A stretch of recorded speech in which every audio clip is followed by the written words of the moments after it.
Hello student, आज हम कर रहे हैं सैम्पल पेपर 21। देखिए हमारा first question, Chitra added 4 different metal in 4 test tube A B C D। देखिए हमारे पास 4 टेस्ट ट्यूब है A B C और D। अब हम टेस्ट ट्यूब A में देखते हैं कि आयरन है, आयरन के साथ क्या रिएक्ट कर रहा है, डाइल्यूट HCl। देखो भाई Fe में HCl जब हम रिएक्ट करवाएंगे, हमें पता है आयरन हाइड्रोजन से ज़्यादा रिएक्टिव है, तो बनाएगा वो आयरन क्लोराइड और हाइड्रोजन गैस रिमूव हो जाएगी। इसी तरीके से मैग्नीशियम की जब मैं HCl के साथ रिएक्ट करवाऊंगी तो मैग्नीशियम हाइड्रोजन से ज़्यादा रिएक्टिव है, इसलिए magnesium chloride plus hydrogen gas बनेगी। अगला, जब मैं कैल्शियम को HCl के साथ रिएक्ट करवाती हूँ तो क्या बनेगा भाई, कैल्शियम क्लोराइड प्लस H2। अगला है जिंक को HCl के साथ रिएक्ट करवा रही हूँ तो क्या बनेगा, जिंक क्लोराइड प्लस में हाइड्रोजन बन रहा है। अब इसने क्या रखा है, which of the following is the correct explanation for a such A behaviour. Magnesium और कैल्शियम लाइटर होते हैं HCl से, और मैग्नीशियम और कैल्शियम रिएक्ट करते हैं HCl के साथ CO2 गैस बनाने के लिए। तो अब हमें इसमें से करेक्ट बताने भाई, देखो CO2 गैस तो नहीं बनाते, ये गलत है। अगला, मैग्नीशियम कैल्शियम रिएक्ट नहीं करते डाइल्यूट HCl के साथ क्योंकि वो ज़्यादा रिएक्टिव है, ये भी रॉन्ग है। ठीक है। अगला, मैग्नीशियम कैल्शियम रिएक्ट कर रहे हैं HCl के साथ और H2 गैस बना रहे हैं, और जिसकी वजह से वो उसके ऊपर फ्लोट करते रहते हैं, तो ये बिल्कुल करेक्ट है अपना। तो फर्स्ट 3 क्या थे अपने, रॉन्ग। ओके, नेक्स्ट हमारा question, identify the row that indicate correct enzyme that is secreted in location as labelled first second third. देखिए भाई फर्स्ट में हमारा ये क्या है भाई, हमारा जो लोअर जा होता है उसमें सैलिवरी ग्लैंड होती है जो कि क्या निकालती है, सैलिवरी अमाइलेज। और यहाँ पर क्या है, स्टमक में जो एंजाइम निकलता है वो क्या करता है भाई, प्रोटीन को पेप्सिन में कन्वर्ट करता है। और अगला हमारा ये लीफ लाइक स्ट्रक्चर, स्टमक से ठीक नीचे क्या होती है, पेनक्रियाज, जिसमें 3 टाइप के एंजाइम होते हैं, ट्राइप्सिन, अमाइलेज और लाइपेज। ठीक है, तो अब हमें इसमें से देखने क्या ऑप्शन रखे हैं, ट्राइप्सिन, पहले में ट्राइप्सिन नहीं होता, गलत। अमाइलेज फर्स्ट में होता है, ठीक है, लेकिन स्टमक में कभी भी ट्राइप्सिन नहीं बनता, इसलिए रॉन्ग हो जाएगा। अगला, पहले में अमाइलेज है, बिल्कुल ठीक है, सैलिवरी अमाइलेज एंजाइम बनता है। अगले में पेप्सिन, बिल्कुल ठीक है, पेप्सिन एंजाइम क्या करेगा, प्रोटीन को ब्रेक डाउन करेगा। और मैंने बताया था आपको पेनक्रियाज में 3 टाइप के एंजाइम होते हैं, ट्राइप्सिन, लाइपेज और अमाइलेज। तो हमारा कौन सा आंसर है, ये हमारा सी। अगले में पेप्सिन, ये भी रॉन्ग है।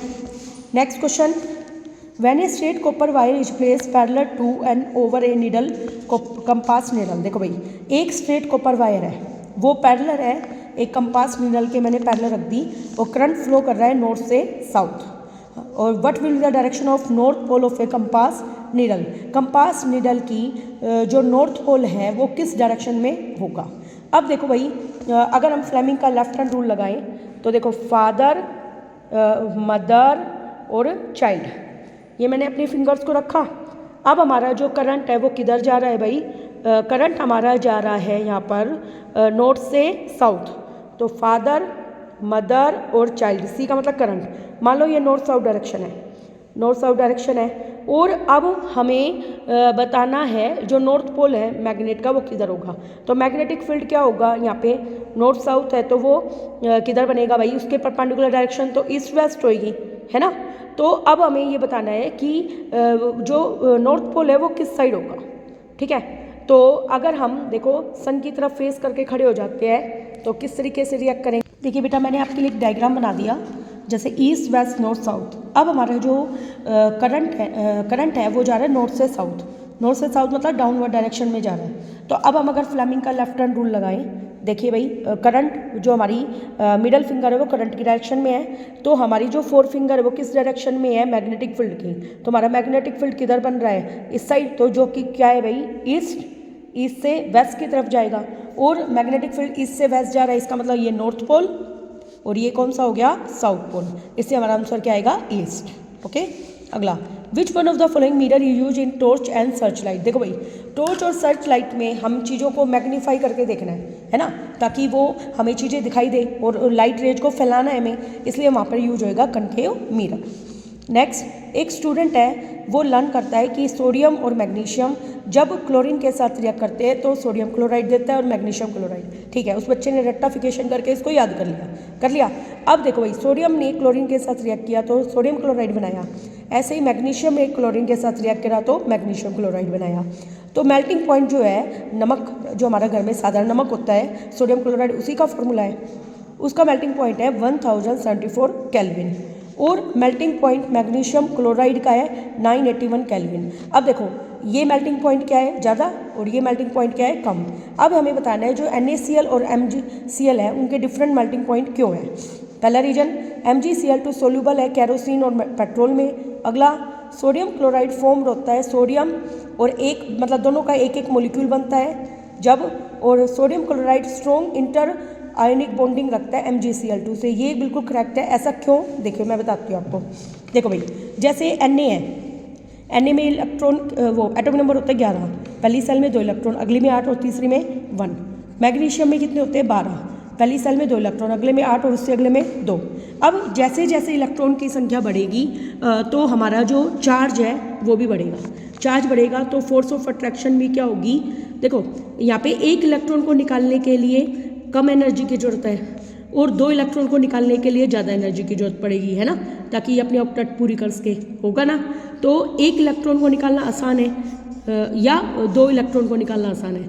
तो अब यहाँ पे वो एक फंडा हम लगाएंगे कि इसके पास केवल एक इलेक्ट्रॉन है, एक इलेक्ट्रॉन को निकालने के लिए इसने एनर्जी दी, लेकिन ये एनर्जी क्या होगी, ज़्यादा, और 2 इलेक्ट्रॉन को निकालने के लिए कम एनर्जी देनी पड़ेगी। ठीक है, इस वजह से हम क्या लिखेंगे, जो NaCl है इसमें इंटर आयोनिक बॉन्ड जो होता है, आयोनिक जो बॉन्ड बना रहा है वो कैसा है, स्ट्रॉन्ग MgCl2 से। ओके, क्योंकि नंबर ऑफ इलेक्ट्रॉन बढ़ गया तो आयोनिक बॉन्ड की जो स्ट्रेंथ है, जिसके पास कम इलेक्ट्रॉन है उसकी स्ट्रेंथ क्या होगी, ज़्यादा। Next question, earth wire carries. देखो अर्थ वायर ग्रीन कलर का कलर होता है इसका, और इसमें कोई करंट नहीं होता, तो क्या लिखेंगे, no current. A current of 0.9 milli ampere is drawn by a filament of electric bulb for 40 minute. देखो ये हमारे पास करंट है, लेकिन किस में, मिली एम्पियर में। ये हमारे पास क्या है, I, और ये हमारे पास टाइम है T। अब हमें बताना है इलेक्ट्रिक चार्ज मतलब Q। अब हम जानते हैं, देखो ये मैंने I बराबर क्या होता है, Q बटे में T होता है। अब हमारे पास I गुना में T बराबर क्या हो जाएगा, Q। I की वैल्यू कितनी है, 0.9, तो 9/10, पॉइंट खोला और मिली एम्पियर के लिए 1000 से डिवाइड कर दिया। टाइम कितना है, 40 मिनट। मिनट को सेकंड में कन्वर्ट कर लेने मैंने 60 से मल्टीप्लाई कर लिया, इक्वल टू Q। 2 0 से 2 0 कैंसिल, ये कितने बने, 9 गुना में 4 मल्टीप्लाई 6 डिवाइड में 10 को 10 से मल्टीप्लाई किया 100 इक्वल टू Q। 4 से कटा ये 25 पे, 9 6 जा 54 डिवाइड में 25 कूलम, ये हमारा चार्ज आ गया। ओके, अगला question, the roots of plant show positive hydrotropism as they move towards water. देखो भाई ये रूट लिखी हुई है मॉइस्ट सॉइल में, रूट्स कैसी है, सीधी। अब देखो यहाँ पे क्ले पॉट लगाया तो रूट्स इधर जा रही है, पानी की तरफ जा रही है ना, और जब पानी हमने क्ले पॉट में फिल कर दिया तो ये इस साइड हो गई। ये कब हुई है, ड्राई सॉइल में। यहाँ पे मॉइस्ट सॉइल थी तो पानी की तरफ ही जा रही है ना। तो roots of the show positive hydrotropism दिखा रही है। तो in order to reach water in the soil the roots can grow even upward या साइड वाइज। हाँ यस, रूट साइड वाइज जा रही है। तो शीना ने डायग्राम बनाया फिनोमिना दिखाने के लिए हाइड्रोट्रोपिज्म को। तो हमें करेक्ट डायग्राम बनाना है, बताना है विच शो द फिनोमिना। देखो भाई हमारे पास A B C 3 डायग्राम है। अब मुझे एक बात बताओ, जो रूट्स है वो किस साइड जाएंगी। देखो भाई ये जो मॉइस्ट सॉइल है, नहीं सॉरी ये मॉइस्ट सॉइल नहीं थी, ये कैसी थी, ड्राई सॉइल में पानी ही नहीं है तो रूट्स इधर जा ही नहीं सकते, इसलिए डायग्राम क्या है, रॉन्ग। इसमें देखो भाई अगर मिट्टी मॉइस्ट है तो जो रूट्स है वो किधर जा रही हैं, नीचे की तरफ, लेकिन मिट्टी में पानी यहाँ पर भी है, यहाँ पर भी है, तो रूट्स इधर उधर सब जगह जा सकती है।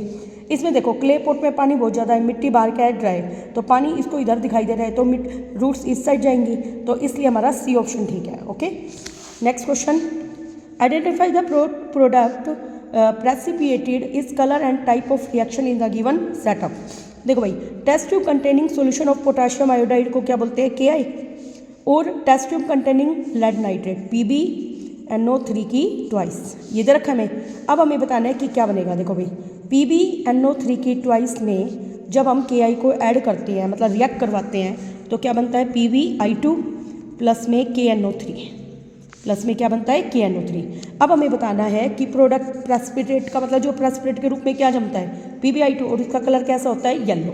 ठीक है, तो यहाँ पे लेड आयोडाइड क्या है येलो प्रेसिपिटेट और डबल डिस्प्लेसमेंट है ही क्योंकि दोनों ने अपनी पोजीशन को चेंज किया है, तो इसको ज़्यादा देखने की जरूरत ही नहीं है, ये तो सीधे आपकी बुक में भी था। नेक्स्ट, सुनीता ने एक burning candle in front of converging lens के सामने रखी and she obtained A magnified virtual and erect image बनाई बर्निंग कैंडल की। देखो भाई कन्वर्जिंग लेंस कौन सा होता है अपना कन्वेक्स, सबसे पहली बात कौन सा लेंस होता है कन्वेक्स, और उसको इमेज कैसी बनी है मैग्नीफाइड और वर्चुअल। तो P और F के बीच में जब इमेज होती है तब बनती है वो, P और ऑप्टिकल सेंटर के बीच में, ये आपको याद रहनी चाहिए। देखो जैसे ये कन्वेक्स मिरर है, सॉरी लेंस है, यहाँ पे क्या बन गया C और यहाँ पे क्या लिख रखा है ऑप्टिकल सेंटर मतलब P और यहाँ पे F, इन दोनों के बीच में हमने ऑब्जेक्ट को रखा। ठीक है, इमेज डाली तो ये फोकस में से पास एक सेंटर ऑफ कर्वेचर से सीधे चली जाएगी, इस तरीके से करके वो इमेज बनेगी बड़ी, क्या बनेगी बड़ी। नेक्स्ट हमारा which of the following is an artificial ecosystem. Artificial ecosystem कौन सा होता है जिसको हम आर्टिफिशियली बनाते हैं, झील मैनमेड नहीं है, एक्वेरियम आर्टिफिशियल होता है, पॉन्ड भी मैनमेड नहीं है और फॉरेस्ट भी मैनमेड नहीं है, तो इसका मतलब हमारा आर्टिफिशियल कौन सा है एक्वेरियम। नेक्स्ट हमारा question, the table below has information regarding pH and nature of 4 different solution, which of the option in the table is correct. देखो भाई लेमन जूस का जो pH है, लेमन जूस क्या होती है, लेमन जूस में सिट्रिक एसिड होता है, ठीक है, और जो pH है उसका ऑरेंज होगा और अप्रोक्सीमेटली 3 होगा। देखो लेमन जूस कभी भी स्ट्रॉन्ग एसिड नहीं होता, इसलिए इसका pH 3 गलत है, ठीक है, और नेचर ऑफ सॉल्यूशन बेसिक होगा, ये भी गलत है। आगे मिल्क ऑफ मैग्नीशिया वो कैसा होता है बेसिक होता है नेचर में, और ब्लू कलर का हो सकता है, ठीक है, मिल्क ऑफ मैग्नीशिया MgOH के ट्वाइस, ये क्या होता है ज़्यादा स्ट्रॉन्ग बेस नहीं होता, इससे इसका pH 10 आएगा, ठीक है। गैस्ट्रिक जूस, जो गैस्ट्रिक जूस हमारे पेट में बनते हैं वो एसिडिक होते हैं नेचर में, तो रेड कलर का होगा, ठीक है, और इसका pH 6 होगा, ये गलत है क्योंकि गैस्ट्रिक जूस में HCl होता है और जो HCl है वो उसका pH क्या होना चाहिए कम, स्ट्रॉन्ग होने की वजह से। प्योर वाटर का जो कलर होता है ना वो कैसा होता है ग्रीन, pH जब 7 हो तो कलर क्या होता है ग्रीन और वो न्यूट्रल होता है, इसलिए ये गलत है, इसलिए ऑप्शन बी के साथ जाएंगे। Next question, what do you expect to happen to a plant if this xylem tissue is remove. अगर हम किसी प्लांट के जाइलम टिश्यू को रिमूव कर दें तो क्या होगा वो हमें बताना है। देखो भाई जाइलम टिश्यू निकाल दिया और जाइलम का काम होता है पानी को लेके जाना, मिनरल्स को लेके जाना, और पानी कहाँ से उठाता है वो नीचे से ऊपर की तरफ, तो इससे करके अपवर्ड मूवमेंट पानी और मिनरल्स की स्टॉप हो जाएगी बिल्कुल, ठीक, क्योंकि जाइलम टिश्यू को रिमूव कर दिया हमने। Movement soluble product of photosynthesis would stop, गलत, क्योंकि फोटोसिंथेसिस में फूड बनता है और फूड को ले जाने का काम होता है फिलोम का, तो फिलोम वाला तो स्टॉप होगा ही नहीं। आगे wilting of leaves would take place, या पत्तियाँ गिर जाएंगी, क्यों, क्योंकि उसको पोषण नहीं मिलेगा, पत्तियों को पानी नहीं मिलेगा तो पत्तियाँ तो गिर जाएंगी, जल जाएंगी। प्लांट मर जाएगा, ये भी ठीक है, धीरे धीरे प्लांट मर जाएगा पानी नहीं मिलने की वजह से, इसलिए हमारा पहला, तीसरा और चौथा करेक्ट है, वो हम सी के साथ जाएंगे। नेक्स्ट हमारा क्वेश्चन है the electrical resistivity of some material at 20 degree Celsius is given below. देखो भाई इलेक्ट्रिकल रजिस्टिविटी दे रखी है हमें, देखो कॉपर की दे रखी है 1.62 गुना में 10 की पावर -8, सिल्वर की दे रखी है 1.60 गुना में 10 की पावर -8, एल्यूमिनियम की 2.63 गुना में 10 की पावर -8 और निक्रोम की दे रखी है 100 गुना में 10 की पावर -6। अब हमें बतानी है बेस्ट कंडक्टर ऑफ इलेक्ट्रिसिटी। देखो भाई सबसे बेस्ट कंडक्टर सिल्वर होता है, कौन होता है सिल्वर। अब देखो अगर हम इस टेबल की हेल्प से देखें तो सबसे कम रजिस्टिविटी जिसकी होगी वो बेस्ट कंडक्टर होगा, तो सबसे कम किसकी है 1.60 गुना में 10 की पावर -8, और वैसे भी सिल्वर सबसे बेस्ट कंडक्टर होता है, उसके बाद नंबर आता है कॉपर का। नेक्स्ट हमारा क्वेश्चन देखो भाई, Reena rights straight chain structure of A saturated hydrocarbon having 5 carbon atom. देखो 5, हम जाते हैं 5 के लिए क्या होता है पेंट, और सैचुरेटेड है तो पेंटेन बना रही है, वो क्या बना रही है भाई वो पेंटेन, ठीक है। अल्केन का क्या फॉर्मूला होता है CnH2n+2, N इसमें कितने हैं 5, C5, 5 दूनी कितने हो गए 10 और 2 12, तो C5H12, ये हमारा फॉर्मूला हो गया। तो अब हमें बताना है कि नोट रिटर्न करेक्टली कि इसमें से कौन सा करेक्ट नहीं है। देखो भाई यहाँ पे 1 2 3 4 5 कार्बन है, ठीक है। अब देखो भाई इसमें क्या बताना है जो करेक्ट नहीं है, तो ये तो करेक्ट है, 5 कार्बन और हाइड्रोजन जुड़े हुए हैं। इसमें देखो भाई 1 2 1 2 3 4 5। देखो अब ये फंक्शनल ग्रुप के रूप में आ गया ये वाला तो जैसे इधर से काउंटिंग करूंगी तो 1 2 3 4 स्ट्रेट चेन में कितने कार्बन है 4, लेकिन ये फंक्शनल ग्रुप के रूप में जोड़ दिया इसलिए ये रॉन्ग मानेंगे। इससे अगला देखो भाई, जैसे काउंटिंग यहाँ से शुरू करें 1 2 3 4 5, तो ये तो स्ट्रेट चेन है, कोई दिक्कत नहीं है। इधर से काउंटिंग करें मान लो 1 2 3 4 5, तो ये भी स्ट्रेट चेन है, तो इसमें भी कोई दिक्कत नहीं है। लेकिन इसमें क्या हुआ, जैसे 1 2 3 4 और ये वाला ब्रांच चेंज के रूप में आ गया, इसलिए ये हमारा नहीं होगा। नेक्स्ट हमारा question, when Mendel cross tall pea plant की, उसने ड्रॉफ पी प्लांट के साथ करी और जनरेशन में हाँ हमारे ये आए थे 1:2:1। तो इसमें से हमें बताना है, देखो हमें ये पता है जब उसने टोल प्लांट की स्मॉल टोल प्लांट के साथ करी तो हमें करैक्टरिस्टिक्स क्या मिले थे, क्या देखो भाई एक मिनट, हाँ F2 जनरेशन बतानी है। तो F2 जनरेशन में तो हमने कैपिटल टी ये लिया था, इसका इसके साथ करेंगे कैपिटल टी, इसका इसके साथ कैपिटल टी स्मॉल टी, इसका इसके साथ करेंगे कैपिटल टी स्मॉल टी और ये टी। तो हमारे पास टी कितने हैं, एक, कैपिटल टी और स्मॉल टी वाले कितने हैं, 2, और दोनों स्मॉल टी के कितने हैं 1। तो कैपिटल टी देखो 1 2 1 हो गया। नेक्स्ट हमारा question, when a compass needle is brought near A bar magnet it get deflected. बिल्कुल ठीक है, कंपास निडल को तुम बार मैग्नेट के पास लेके आ रहे हो, उसमें डिफ्लेक्शन क्यों आएगा, डिफ्लेक्शन का मतलब उसकी सुई इधर उधर क्यों घूमेगी, इसलिए घूमेगी क्योंकि उसने मैग्नेटिक फील्ड को एक्सपीरियंस किया है। आगे, direction in the compass needle place at A given point increase करती है उन increasing current through the wire. ये भी ठीक है, वायर में अगर करंट बढ़ाते हैं तो मैग्नेटिक फील्ड बढ़ता है, मैग्नेटिक फील्ड बढ़ता है तो डिफ्लेक्शन भी, सुई ज़्यादा तेज घूमेगी, लेकिन ये इसका रीजन थोड़ी ना है, इसलिए हमारा ऑप्शन क्या आएगा बी। आगे, जो पावर है लेंस की वो इंक्रीज होती है when focal length decreases, yes why, P बराबर क्या होता है 1/f। अगर फोकल लेंथ कम होगी तो पावर क्या होगी, बढ़ेगी। आगे, जो लेंस है रेसिप्रोकल है, देखो यही तो मैंने इसका रीजन दिया है, तो ये इसका रीजन है ना, इससे ए ऑप्शन आएगा। ओके, आगे, carbon form covalent compound with other element only but not with itself. देखो भाई, कार्बन कोवेलेंट कंपाउंड बनाता है अदर्स के साथ, लेकिन खुद के साथ नहीं बनाता, ये तो गलत है, क्योंकि कार्बन के साथ तो बहुत लंबी चेन बनाता है, यही इस प्रॉपर्टी को हम कैटेनेशन भी बोलते हैं, इसलिए ये हमारा जो रीजन दे रखा है ना वो बिल्कुल गलत है। अगला हमें क्या रखा है, जो नंबर कोवेलेंट बॉन्ड होते हैं वो फॉर्म्ड होते हैं शेयरिंग ऑफ इलेक्ट्रॉन से, ये बिल्कुल ठीक है, covalent bond sharing of electron से ही होते हैं, तो पहला फॉल्स है और दूसरा ट्रू है, इसलिए डी ऑप्शन आएगा। आगे, the number of trophic level एक फूड चेन में लिमिटेड होते हैं, बिल्कुल ठीक है, क्योंकि एनर्जी का जो ट्रांसफ़र है वो एक लिमिटेड वे में ही हो सकता है, आगे एनर्जी बचती नहीं है 10% लॉ के अकॉर्डिंग, तो ये बिल्कुल ठीक है। आगे, there is a loss of energy as we go from, हाँ यही मैंने अभी देखो आपको रीजन यही तो बताया है, इससे ऑप्शन ए आएगा। नेक्स्ट हमारा question, list the part of human male reproductive system which contribute fluid to the semen. हमें ह्यूमन मेल के रिप्रोडक्टिव सिस्टम के उस पार्ट के बारे में बताना है जो कि फ्लूइड प्रोवाइड करता है सीमन को, और 2 एडवांटेज बतानी है जो सीमन किसको ऑफर करता है भाई, स्पर्म को। देखो इसका आंसर हम पीछे देखते हैं 21 का। देखो भाई, देखो उस पार्ट का नाम है प्रोस्टेट ग्लैंड और सेमिनल वेसिकल, ये दोनों के दोनों क्या करते हैं भाई, फ्लूइड प्रोवाइड करते हैं, किसको, वास डिफरेंस में डालते हैं, कहाँ पे डालते हैं भाई, वास डिफरेंस में। और सीमन जो है अगर उसको फ्लूइड मिलेगा तो ट्रांसपोर्टेशन स्पर्म आसानी से मूव कर पाएगा, तो उसके ट्रांसपोर्टेशन को ईजियर बना देगा और स्पर्म को न्यूट्रिशन देगा। तो इसके 2 काम है, एक तो ट्रांसपोर्टेशन को ईजी बनाना और एक न्यूट्रिशन को प्रोवाइड करना।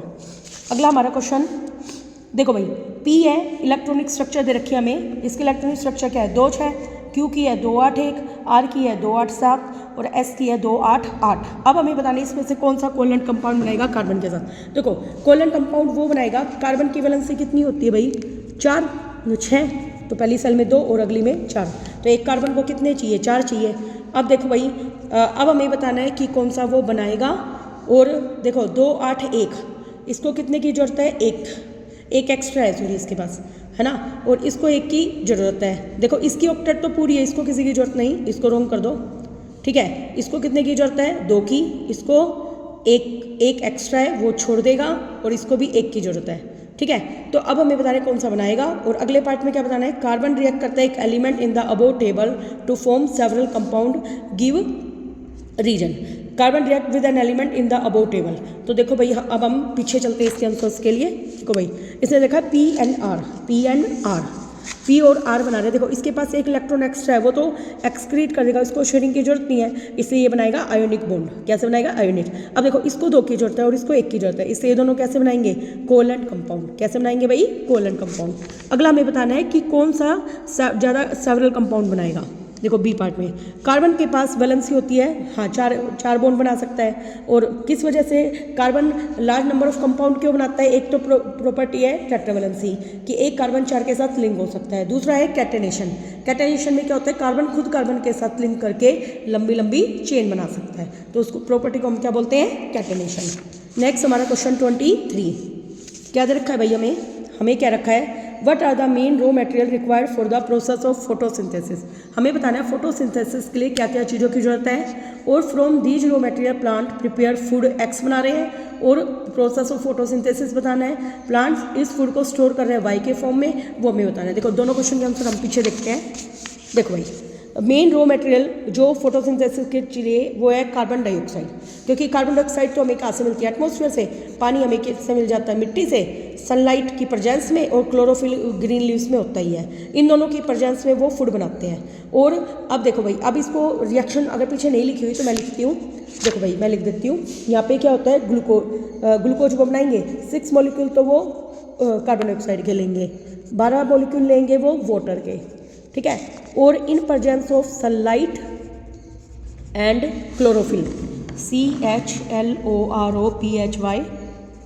क्लोरोफिल की प्रेजेंस में ग्लूकोज बनाएंगे C6H12O6 और 6 मॉलिक्यूल ऑक्सीजन के निकाल देंगे, प्लस एनर्जी रहेगी। ओके, अब हमें बताना है कि X जो बनेगा वो क्या बनेगा और Y क्या बनेगा। देखो भाई जो हमारा वो प्लांट्स होते हैं, वो जो हमारा प्रोडक्ट बना है वो ग्लूकोज X बना है। और प्लांट क्या करते हैं? जो फूड है उसको स्टार्च के रूप में सेव कर लेते हैं और 3 दिन तक उसको यूज कर सकते हैं, ठीक है। 3 डेज तक वो यूज कर सकते हैं। देखो क्वेश्चन में क्या पूछा था, ये नंबर इसको पढ़ लेते हैं। आइडेंटिफाई एक्स और वाई, वो हमने बता दिया ना कि किस फॉर्म में होते हैं। अगला draw a schematic diagram of an electric circuit comprising of 3 cell. देखो हमें 3 सेल बनानी है, एक बल्ब लगाना है, एक एमीटर, एक प्लग की ऑन मोड में लगानी है, ठीक है। और another with same component but 2 bulb parallel में लगाने हैं। हमें कितने लगाने? 2। पहले वाले में एक ही बल्ब लगाना था, अगले में 2 बल्ब हमें पैरेलल में लगाने हैं। और साथ में एक वोल्ट मीटर भी लगाना है। और वोल्ट मीटर इन दोनों के साथ कैसे लगेगा? पैरेलल में। देखो इसका डायग्राम क्वेश्चन नंबर 24 का। देखो भाई पहले में मैंने एक बल्ब लगा दिया, एक एमीटर सीरीज में कनेक्ट होता है, लगा दिया, की क्लोज होनी चाहिए है ना ऑन पोजीशन में, और 3 सेल लगा दिए, 1 2 3। अब देखो करंट प्लस से माइनस चलता है, तो ऐसे जा रहा है करंट फ्लो करते हुए, ऐसे वापस आ रहे हैं, ठीक है। अगले में हमें 2 बल्ब लगाने थे, पैरेलल में लगा दिया, और दोनों पैरेलल के वोल्ट मीटर भी हमेशा कैसा लगता है? पैरेलल। बाकी सारा सेम है ये नीचे वाला। ओके, नेक्स्ट हमारा क्वेश्चन देखेंगे। क्वेश्चन आगे क्या कर रखा है? Voltage of A bulb is 24 वाट। एक बल्ब की वोल्टेज कितनी है? 24 वाट। और सॉरी वाट पावर है ये, क्या ये? पावर बल्ब की कितनी है? 24 वाट। और इसको कनेक्ट कर दिया 12 वोल्ट की बैटरी के साथ। अब हमें इफेक्टिव वाटेज बतानी है अगर मैं इसको 6 वोल्ट की बैटरी के साथ कनेक्ट कर दूँ तब। देखो भाई इसको कैसे सोल्व आउट कर रखा है। हम जानते हैं पावर P बराबर क्या होता है? V²/R। इसलिए R को क्या रखा है? रेजिस्टेंस कांस्टेंट है दोनों की, इसलिए हमने ये वाला फॉर्मूला यूज किया है। अब P1 पहले की कितनी है? 24 वाट, और V1 कितना क्या रखा था? 12 वाट। वैल्यू पुट कर दो। अब हम और अगले में P2 हमें निकालनी थी, पावर क्या है, और V2 कितनी देर की थी? 6 वोल्ट की थी। अब हमें P1/P2 निकालना है, तो हमने क्या किया? P1 बराबर क्या आएगा? V1 का स्क्वायर बटे R सेम ही है, ऐसे ही P2 क्या आएगा? V2 का स्क्वायर बटे में R। अब हमें P1/P2 निकालना है। देखो भाई V1 का स्क्वायर बटे R डिवाइड में V2 का स्क्वायर बटे में R, R से R कैंसिल, तो ये आ गया V1 का स्क्वायर डिवाइड में V2 का स्क्वायर हो गया। अब V1 देखो भाई अब हमें P2 निकालना हो तो अब मुझे एक बात बताइए, ये इसके साथ मल्टीप्लाई में या इसको रेसिप्रोकल कर लो। रेसिप्रोकल किया तो V2 डिवाइड में V1 गुना में P1, ठीक है। वैल्यू पुट कर दो, हो जाएगा। या यहीं वैल्यू पुट कर दो। P1 कितना है? 24। P2 हमें निकालना है। V1 कितना है? 12 का स्क्वायर है तो 12 गुना 12, और V2 कितना है? 6 गुना 6 हो गया। 6 से कटा 2 पे, 6 से कटा 2 पे, 2 दूनी कितने हो गए? 4। ये आ गया 24 बटे में P2 बराबर 4 बटे में 1, 4 से कट गया 6 पे, क्रॉस मल्टीप्लाई कर लो तो P2 की वैल्यू आ गई 6 वाट। ओके देखो 6 वाट हो गया। नेक्स्ट हमारा क्वेश्चन देखिए भाई, नेक्स्ट हमारा क्वेश्चन है, एक फार्मर है, उसने कुछ स्ट्रॉबेरी खरीदी और लाइक द टेस्ट, और उसको उसका टेस्ट बहुत ही पसंद था। उसने डिसाइड किया कि वो अपने खुद की स्ट्रॉबेरी उगाएगा जिसका टेस्ट भी क्या हो, सेम। तो which method of cultivation should the farmer adopt, कौन सा मेथड लगाएगा वो, एसेक्सुअल लगाएगा, एसेक्सुअल ही लगाएगा, तभी उसी स्ट्रॉबेरी से लगाना होगा, तो वैसे ही सेम करेक्टरिस्टिक्स होंगे। और why would the farmer choose this method, ये हमें बताना है। देखिए इसका प्रॉपर आंसर क्या लिख रखा है, एसेक्सुअल रिप्रोडक्शन, जिसको हम वेजिटेटिव प्रोपगेशन भी बोल सकते हैं, कि प्लांट के पार्ट से ही नए प्लांट को उगाना। ये क्यों करता है, क्योंकि फ्रूट जो है वेजिटेटिव प्रोपगेशन से उसमें सेम पेरेंट की करेक्टरिस्टिक्स होती है। ओके, नेक्स्ट हमारा question, name the ore of mercury, mercury की ओर का नाम सिनेबार होता है। How can we obtain mercury from इस ore and write the equation involved. और एक हमें नीचे वाले में क्या बताना है, what type of reaction is shown in figure. देखो ये कौन सी रिएक्शन है, ये थर्माइट रिएक्शन है। क्या कौन सी रिएक्शन है, थर्माइट, और इसका यूज किस में होता है, वेल्डिंग पर्पज के लिए। अब देखो यहाँ पे एल्यूमिनियम आयरन से ज़्यादा रिएक्टिव है, ये इसकी जगह ले लेगी और डिस्प्लेसमेंट रिएक्शन होगी, वो वैसे इसको थर्माइट रिएक्शन बोलते हैं। और ये किस लिए यूज होती है, वेल्डिंग पर्पज के लिए। देखो भाई एक बार हम वो वाला आंसर देख लेते हैं, 26 वाला। देखिए मरकरी, हाँ मरकरी की ओर का नाम मैंने सिनेबार बताया था, और मरकरी सल्फर के साथ रिएक्ट होकर HGS बनाती है, वो मरकरी सल्फाइड बनाती है। अब इस सिनेबार की ओर को, सल्फर को अलग करने के लिए हम वो क्या करेंगे, पहले उसको ऑक्सीजन में कन्वर्ट मरकरी के ऑक्साइड में कन्वर्ट करेंगे। उसके लिए सबसे पहले मैं इसको हीट करूँगी। हीट करते ही ऑक्सीजन की प्रेजेंस में हीट किया, प्रेजेंस में हीट करते ही HG अलग, HgO के साथ रिएक्ट करके HgO, हाँ मरकरी सल्फाइड क्या बन गई, मरकरी ऑक्साइड, और SO2 बन गया। अब इस मरकरी ऑक्साइड जो है दोबारा उसको गर्म करेंगे, सॉलिड फॉर्म में आ चुकी है ये। उसको गर्म करने के बाद मरकरी जो हमें मिलेगी वो लिक्विड फॉर्म में मिलेगी और ऑक्सीजन अलग हो जाएगी। देखो अभी मैंने आपको बताया था डिस्प्लेसमेंट रिएक्शन होगी, वो इसको थर्माइट रिएक्शन भी बोलते हैं। वैसे ये क्या बोलते हैं, थर्माइट रिएक्शन। और इससे जो लोहा है वो हमारे लिक्विड स्टेट में आ गया, तो उसको मेल्टिंग पर्पज के लिए यूज करते हैं। थर्माइट रिएक्शन का भी एग्जाम्पल है ये, दोनों लिख के आ सकते हैं हम बोर्ड में। देखिए भाई नेक्स्ट क्वेश्चन हमें दे रखा है, look at the given figure, various trophic level are shown in the form of pyramid की फॉर्म में हमें दे रखे हैं। ट्रॉपिक लेवल दे रखा है T1, T2, T3 और T4। अब हमें बताना है at which trophic level is the maximum energy available and why. देखो भाई जो फर्स्ट ट्रॉपिक लेवल होता है उसमें मैक्सिमम एनर्जी होती है, क्यों, क्योंकि जो पहले लेवल पे होता है वो कौन होते हैं, प्रोड्यूसर, और वो क्या करते हैं, सनलाइट का 1% एनर्जी को यूज करते हैं, बाकी सबको रिफ्लेक्ट कर देते हैं। अगला परसेंटेज बताना है energy that is going to transfer T2 से T3। T2 से T3 भाई 10% ला के अकॉर्डिंग चलेगा ये। और what is the percentage of solar radiation absorb by T1, वो अभी मैंने बता दिया था 1% आएगा। किस ट्रॉपिक लेवल पे मैक्सिमम कंसंट्रेशन ऑफ पेस्टिसाइड होती है, हायर पे होती है वो, ठीक है। अब देखो इसके प्रॉपर आंसर जो लिखने का तरीका है वो आप पीछे से देखें। देखो भाई ये रहा, मैक्सिमम एनर्जी अवेलेबल होगी T1 पे, क्योंकि वहाँ पे 10% अवेलेबल एनर्जी पास होती है एक से दूसरे में, और 90% जो है वो यूटिलाइज होती है रेस्पिरेशन में, एक्सक्रीशन में, मतलब 10% अगले को पास हो जाती है और 90% खुद यूज कर लेते हैं अलग अलग लाइफ प्रोसेस को करने में। और ये भी मैंने बताया था T2 से T3 कितनी पास होएगी, 10%। और T1 सबसे ज़्यादा सोलर एनर्जी को एब्जॉर्ब करता है, वो 1% करता है। और मैक्सिमम कंसंट्रेशन पेस्टिसाइड की होगी हायर टॉपिक लेवल, जो कि यहाँ पे T4 है, क्योंकि जो पेस्टिसाइड्स केमिकल होते हैं वो कैसे होते हैं, नॉन बायोडिग्रेडेबल, और ये एक ट्रॉपिक लेवल से दूसरे ट्रॉपिक लेवल पे लगातार पहुँचते रहते हैं। तो पिरामिड में मैक्सिमम केमिकल कहाँ चले जाएंगे, फिर लास्ट ट्रॉपिक लेवल पे। ओके, नेक्स्ट हमारा question, give reason photosynthesis consider की जाती है एंडोथर्मिक रिएक्शन, क्योंकि वो एनर्जी को क्या करती है, एब्जॉर्ब करती है। फोटोसिंथेसिस में एनर्जी क्या होती है, एब्जॉर्ब। अगला, digestion of food is considered at decomposition reaction, क्यों, क्योंकि जब फूड का डाइजेशन होता है तो उसमें ऑक्सीजन के प्रेजेंस में होता है, एनर्जी को एब्जॉर्ब करके वो ब्रेक डाउन करते हैं। आगे डिकम्पोजिशन का मतलब तोड़ना। देखो ग्लूकोज जाता है C6H12O6, और वो जैसे ऑक्सीजन इसमें जाती है, ऑक्सीजन की हेल्प से डाइजेशन होता है, तो 6 मॉलिक्यूल CO2 बनते हैं, 6 मॉलिक्यूल ऑफ पानी बनते हैं, प्लस में एनर्जी निकलती है, ठीक है। आगे रेस्पिरेशन को एक्सोथर्मिक बोलते हैं, क्योंकि इसमें ये रेस्पिरेशन का एग्जाम्पल है, सॉरी डाइजेशन ऑफ फूड का नहीं है, किसका है, रेस्पिरेशन का। अब देखो इसका प्रॉपर आंसर कैसे देंगे, देखिए 28 का, फोटोसिंथेसिस को एंडोथर्मिक क्यों बोलते हैं, क्योंकि सनलाइट इसमें एब्जॉर्ब होती है। देखो ये लिख के आएंगे हम, और फोटोसिंथेसिस की रिएक्शन लिख ही सकते हैं हम। आगे डाइजेशन फूड का, उसमें फूड ब्रेक डाउन होता है छोटे छोटे मॉलिक्यूल में, ठीक है, तो बड़े से छोटे बन गए इसलिए डिकम्पोजिशन बोल दिया उसको। अगला रेस्पिरेशन का भी एक्सोथर्मिक, देखो ये मैंने लिख के दिखाया था, ये याद रखना, ये एक्वस लिख लेना, ठीक है, ये भी एक्वस बनेगी, ये लिक्विड बनेगा, ये एनर्जी। ओके, नेक्स्ट देखिए, right any 6 adaptation of leaf for photosynthesis. अब हमें अडेप्टेशन बतानी है कि वो क्या क्या आदतें होनी चाहिए एक पत्ती के अंदर ताकि वो फोटोसिंथेसिस कर पाए। इससे नेक्स्ट सिस्टेमेटिक रिप्रेजेंटेशन करना है exchange of gas in tissue. देखो दोनों को हम देखते पीछे, देखिए जो देखो सबसे पहली बात, जो लीफ है उसका सरफेस एरिया क्या होता है, बड़ा, क्योंकि पत्ती चौड़ी चौड़ी होती है। चौड़ी पत्ती में लाइट को कंज्यूम करने की पावर क्या ज़्यादा होती है, तो मैक्सिमम लाइट को वो एब्जॉर्ब कर पाती है, ठीक है, सरफेस एरिया बढ़ने की वजह से।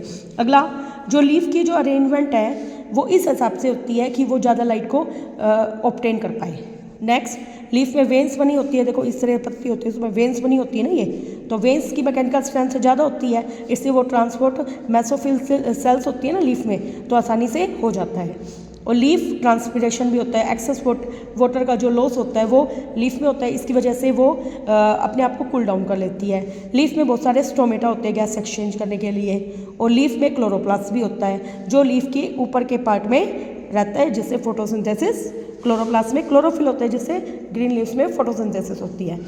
अगला हमें देखो वो बताना था कि टिश्यू में कैसे रेस्पिरेशन होता है। देखो भाई, एक्सचेंज ऑफ रेस्पिरेटरी गैसें कौन कौन सी, ऑक्सीजन और CO2 होती है, तो बिटवीन द ब्लड और टिश्यू के बीच में सबसे पहले ऑक्सीजन को यूज करते हैं और कार्बन डाइऑक्साइड रिलीज होती है, हमें पता है।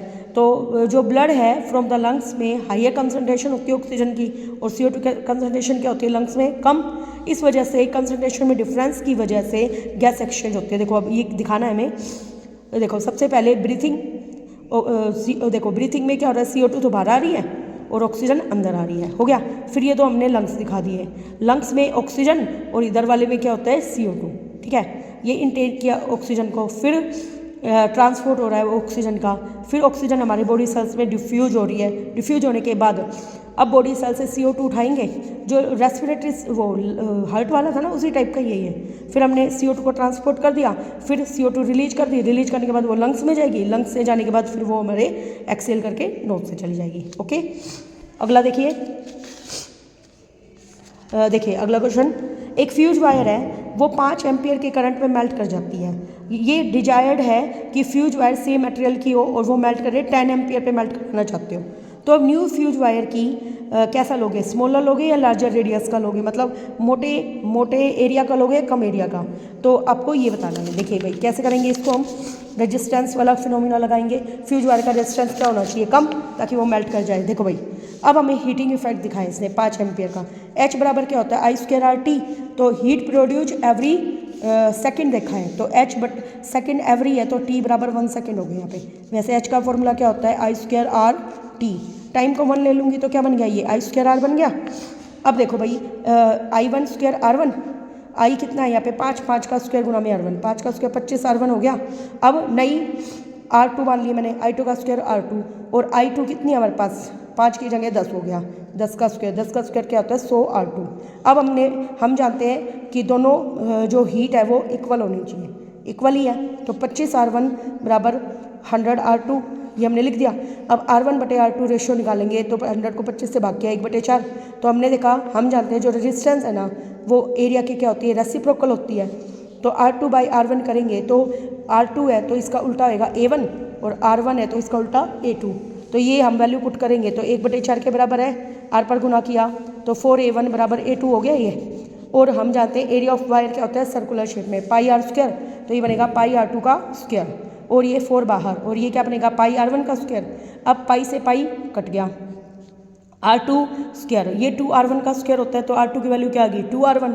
तो हमने क्या देखा, जो रेडियस है न्यू फ्यूज वायर की वो बड़ी होगी और वो पहले वाले की से क्या होगी दुगनी, तो इसका एरिया क्या होगा दुगना। नेक्स्ट देखिए हमारा क्वेश्चन नंबर 31,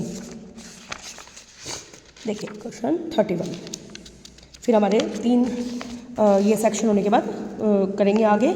देखो एक ऑर्गेनिक कंपाउंड है A, जब हम उसको हीट करते हैं H2SO4 की प्रेजेंस में तो वो कंपाउंड क्या दे रहा है B। जब हम उसमें ऐड करते हैं 1 mole of hydrogen in presence of निकल कैटलिस्ट की फॉर्म में, तो कंपाउंड क्या दे रहा है वो हमें C। 1 mole of compound C combustion form 2 moles of CO2 and 3 mole of H2O। Identify the compound ABC in the chemical equation. देखो भाई कैसे करेंगे हम, देखो भाई 31 का, देखो भाई अब हमारा जो देखो पहले हम रिएक्शन देखेंगे। सबसे पहली बात इथेनॉल, इथेनॉल को हम कंसनट्रेटेड H2SO4 के प्रेजेंस में हम जलाएंगे। जलाने के बाद इथेनॉल से बनता है इथीन। क्या बनता है? इथीन प्लस पानी अलग हो जाएगा। हो गया। अब हमारा जो कंपाउंड है जिसको हमने गर्म किया था उसका नाम क्या है? इथेनॉल। और जो हमारा बना है वो क्या हो गया? इथीन। अब हम इस इथीन को हाइड्रोजन के प्रेजेंस में निकल कैटलिस्ट की प्रेजेंस में गर्म करेंगे। गर्म करते ही ये क्या होती है? एडिशन रिएक्शन, हाइड्रोजन के साथ रिएक्ट करना। और उसमें हम जानते हैं जो अनसैचुरेटेड होता है उससे सैचुरेटेड बन जाता है। तो इथीन से क्या बन गया? इथेन, सी कंपाउंड बन गया। अब इस इथेन को हम ऑक्सीजन के साथ रिएक्ट करवाएंगे। जैसे ही हम ऑक्सीजन के साथ रिएक्ट करवाएंगे CO2 बनेगा प्लस पानी बनेगा। ठीक है, इस तरीके से हम उनको आइडेंटिफाई कर लेंगे। जो भी इसने ABC पूछ रखा है वो आप आइडेंटिफाई कर लेना। नेक्स्ट हमारा क्वेश्चन देखिए भाई, नेक्स्ट हमारा क्वेश्चन है do genetic combination of mother play a significant role in determine the sex of a new baby, new born child. देखो इसने क्या रखा है? क्या genetic combination mother important role play करती है? नहीं। वो कौन करता है? फादर। क्योंकि जो पापा है उसके पास ही X और Y दो तरह के क्रोमोसोम होते हैं। जब XX मिलता है तो लड़की पैदा होती है और XY मिलता है तो लड़का। आगे how the sex of the child determine in human beings, वही करना है हमें। X जैसे मम्मी के पास XX, पापा के पास XY, X और Y। तो अब ये दोनों मिले तो XX बनेगा, ये मिले तो XY बनेगा। फिर इसका इसके साथ करेंगे XX XY, ऐसे करके हम दिखा देंगे इसको। एक डायग्राम बनाना है तो ये सारा देखो हमने लिखना कैसे है 32 का। देखिए देखो पहले पार्ट में आप आंसर लिख देना। जो जेनेटिक कम्बिनेशन है मदर के वो इंपॉर्टेंट रोल प्ले नहीं करते, क्योंकि जितने भी मदर होती है सबके पास X क्रोमोसोम होते हैं, जबकि फादर के पास X और Y दोनों होते हैं। तो आप इस तरीके से अपनी लैंग्वेज में लिख सकते हैं इसको। आगे अभी मैंने आपको ये जो बताया था ये आप इस डायग्राम के हेल्प से दिखा सकते हैं। देखो ये गैमेट्स हो गए XY, ये किसके हैं भाई? मेल के। मेल में स्पर्म होता है तो स्पर्म का डायग्राम बना रखा है यहाँ पे। और ये एग का डायग्राम है। ये किसका डायग्राम है? एग का। और ये किसके डायग्राम है? स्पर्म्स के। ठीक है, दोनों बना दिए। बनाने के बाद देखो X स्पर्म और ओवम फ्यूज हो गया तो ये जाइगोट दिखा रखा है हमें, X और X। अब फिर Y और X ऐसे दिखा दिया तो ये क्या हो जाएगा? मेल चाइल्ड और ये फीमेल चाइल्ड। ओके। और ये देखो भाई, ये आप उस तरीके से बना सकते हो डायग्राम। इसे क्या करता है? मेल में XY क्रोमोसोम होते हैं और वुमन में कैसे होते हैं? XX। और दोनों अलग अलग होंगे और कैसे मिलेंगे ये मैंने आपको एक्सप्लेन कर दिया है। नेक्स्ट हमारा क्वेश्चन देखिए भाई, how is direction of magnetic field line inside a bar magnet different कैसे होती है फ्रॉम आउटसाइड? देखो भाई, मैग्नेटिक फील्ड लाइन की जो डायरेक्शन होती है ना, मैग्नेट के अंदर तो होती है साउथ से नॉर्थ और मैग्नेट के बाहर होती है वो नॉर्थ से साउथ। अगला question, magnetic field line in a given region getting crowded. देखो रीजन में क्राउडेड कहाँ पे होगी? पोल्स के पास। तो मैग्नेट के पास ज़्यादा क्राउडेड होगी और उससे दूर होती चली जाएगी, क्योंकि जो मैग्नेटिक फील्ड है वो 1 में रेडियस मतलब डिस्टेंस का रेसिप्रोकल होता है। जैसे रेडियस बढ़ती जाएगी मतलब डिस्टेंस बढ़ती जाएगी मैग्नेटिक फील्ड से, तो उसकी स्ट्रेंथ भी कम होती जाएगी। दो मैग्नेटिक लाइन्स एक दूसरे को इंटरसेक्ट क्यों नहीं करती? अगर मान लो वो दोनों मैग्नेटिक लाइन्स ऑफ फोर्स एक दूसरे को इंटरसेक्ट करे तो वो दो डिफरेंट डायरेक्शन में जाएगी। बट मैग्नेटिक फील्ड लाइन कैसे बनाती है? क्लोज करो, दो डिफरेंट डायरेक्शन में नहीं जा सकती, वो हमेशा जाती है नॉर्थ से साउथ की तरफ। तो आपको इस तरीके से लिख के आना है। फिर भी जो इसने लिखा हुआ है मैं वो भी आपको शो कर देती हूँ। देखिए भाई, डायरेक्शन मैग्नेटिक फील्ड लाइंस की बार मैग्नेट के अंदर क्या होती है? साउथ से नॉर्थ और बाहर क्या होती है? नॉर्थ से साउथ। इसमें magnetic field line given region में क्राउडेड क्यों होती है? क्योंकि वहाँ पर मैग्नेटिक फील्ड की स्ट्रेंथ उस रीजन में क्या होती है? ज़्यादा। और मैग्नेटिक फील्ड लाइन एक दूसरे को इंटरसेक्ट नहीं करती। अगर वो ऐसा करती है तो वो दो अलग अलग डायरेक्शन में जाएगी, जो कि पॉसिबल नहीं है। अगला हम देखिए, अगला क्वेश्चन डी सेक्शन। देखिए भैया, अगला क्वेश्चन है हमारा, Dimpy is unable to see distinctly the word printed on a newspaper. Dimpy नाम की एक लड़की है जो कि न्यूज़पेपर पर कुछ प्रिंट हो रखा है, उसको ठीक से रीड कर नहीं पा रही। तो identify the defect of vision that she has, what are the reasons that cause this defect. इस डिफेक्ट के रीजन भी बताने हैं और हमें फिगर बताना है। देखो वो न्यूज़पेपर का पास में से नहीं पढ़ पा रही है ना, तो इसका मतलब उसको पास की चीज़ें दिखाई नहीं दे रही। तो पास की चीज़ें दिखाई नहीं दे रही तो उसको कौन सा डिजीज होगी? हाइपरमेट्रोफिया। कौन सी हो गई भाई? हाइपरमेट्रोफिया। इस बीमारी का रीजन क्या है? एक तो आईबॉल का साइज क्या हो गया? छोटा, और हमारी कन्वर्जिंग पावर क्या हो गई है? कम। दूसरा, इसका डायग्राम बनाना है और करेक्शन के बाद और पहले। ठीक है, ये हम अभी पीछे देखेंगे। आगे what is dispersion of light, white light का देखो वाइट लाइट जब प्रिज्म में से पास होती है तो वो लाइट वाइट लाइट 7 कलर में स्प्लिट हो जाती है और विबग्योर बनाती है, तो वो हमें बताना है। और कंपोनेंट बताने हैं वाइट लाइट का, जो सबसे कम डेविएट होता है और जो सबसे ज़्यादा। सबसे कम डेविएट तो रेड कलर होता है और सबसे ज़्यादा डेविएट वॉयलेट कलर होता है। अब देखो दोनों को हम पीछे प्रॉपर देख लेते हैं जो बना रखा है इसने 34। देखिए भाई, अभी मैंने बताया था डिम्पी को हाइपरमेट्रोफी हो गया, बिल्कुल ठीक था। एक तो आई बॉल छोटा हो गया है ना, कन्वर्जिंग पावर क्या हो गया है, कम। आगे हाइपरमेट्रोफिया में देखो इमेज रेटिना से पीछे बनती है जब वो डिफेक्ट होता है, और इसको ठीक करने के लिए हम जिसकी कन्वर्जिंग पावर ज़्यादा है उस लेंस का यूज करेंगे, तो कन्वेक्स लेंस की कन्वर्जिंग पावर ज़्यादा होती है। तो देखो भाई जैसे ही रे आ रही है, देखो ये रिफ्रैक्ट होकर सिक रेटिना पे ही बना रहा है ना। आगे डिस्पर्जन क्या होता है, व्हाइट लाइट का 7 कलर में टूट जाना क्या कहलाता है, डिस्पर्जन, जब वो प्रिज्म में से पास होता है। सबसे ज़्यादा डेविएट मैंने बताया था वॉयलेट, ऐसा क्यों कि देखो ये व्हाइट लाइट पास हुई 7 कलर में ऐसे स्प्लिट होती है, तो विबग्योर नीचे से शुरू होता है। तो हमने क्या देखा कि वॉयलेट कलर सबसे ज़्यादा डेविएट हुआ और रेड कलर सबसे कम। ओके, नेक्स्ट हमारा क्वेश्चन देखिए। एक पर्सन है, उसको एक लेंस की जरूरत है जिसकी पावर कितनी है, माइनस के 2.5 डायोप्टर। अब देखो पावर क्या है, नेगेटिव। नेगेटिव पावर किसकी होती है, कनकेव की। किसकी होती है भाई, कनकेव की। What kind of defect is his suffering, तो कनकेव लेंस कब लगाते हैं, अभी तुमने देखा हाइपरमेट्रोफिया में हमने कौन सा लेंस लगवाया था, कन्वेक्स। तो कनकेव लेंस लगाते हैं मायोपिया में। किस में लगाते हैं भाई, मायोपिया में। और इसके कोजिज क्या है, एक तो आई बॉल क्या हो गया, लंबा, और कन्वर्जिंग पावर क्या होगी, ज़्यादा। फोकल लेंथ बतानी है, एफ बराबर क्या होता है, 1/p, तो -1/2.5, पॉइंट खोला तो माइनस के 10/25, 5 से काटो, 5 दूनी 10, 5 से कटा 5 पे, तो ये आ गया आंसर माइनस के 2/5 मीटर। सेंटीमीटर में कन्वर्ट करने के लिए इसको 100 से मल्टीप्लाई कर दो, 5 से कटा 20 पे, 20 दूनी माइनस के 40 सेंटीमीटर होगी फोकल लेंथ। ओके, आगे व्हाट इट टिंडल इफेक्ट क्या है, why Tyndall effect shown by colloidal particle. देखो कोलोडियल पार्टिकल से क्यों होता है, और 2 ऑब्जर्वेशन बतानी है। देखो इसको हम पीछे देखते हैं एक बार, देखिए Tyndall effect, scattering of beam light of visible light by the colloidal particle in the colloidal solution is called Tyndall effect. colloidal particle से beam of light का पास होकर बिखर जाना क्या कहलाता है, Tyndall effect। ये जो क्यों होता है ऐसा, क्योंकि जो scattering the dimension of disperse particle scattering are larger than the wavelength. देखो भाई इसकी जो वेवलेंथ है ना, हमें पता है कि लाइट की वेवलेंथ कितनी होती है, 10⁻⁻7। अगर उससे ज़्यादा वेवलेंथ के तभी वो स्कैटर कर पाएगी। इस वजह से जो स्कैटर लाइट है वो डिपेंड करती है साइज ऑफ पार्टिकल पे, ठीक है। तो मतलब 10⁻⁷ मीटर की वेवलेंथ से ज़्यादा हो तभी कर सकते हैं।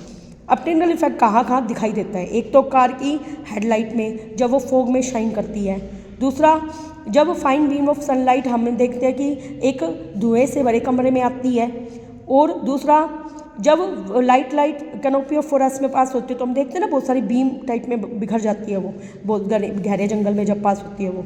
एक blue colour of the sky, वो स्कैटरिंग ऑफ लाइट की वजह से होता है, ठीक है। अगला हमारा क्वेश्चन, अब तो हमारे कुछ ही क्वेश्चन रह गए हैं। देखो भाई, why is sexual reproduction consider advantage over asexual reproduction. देखो सबसे सिंपल बात है, सेक्सुअल में मेल और फीमेल दोनों होंगे तो वेरिएशन आने के चांस ज़्यादा होते हैं, डीएनए कॉपी होती है ना। और पोलिनेशन में occur without fertilization, but fertilization will not take place without pollination, बिल्कुल ठीक है। पोलिनेशन में तो क्या होगा, transfer of pollen grain from anther to stigma is known as pollination. तो पोलिनेशन होगा तभी तो फर्टिलाइजेशन होगा, जब तो मेल और फीमेल पार्ट मिलेंगे।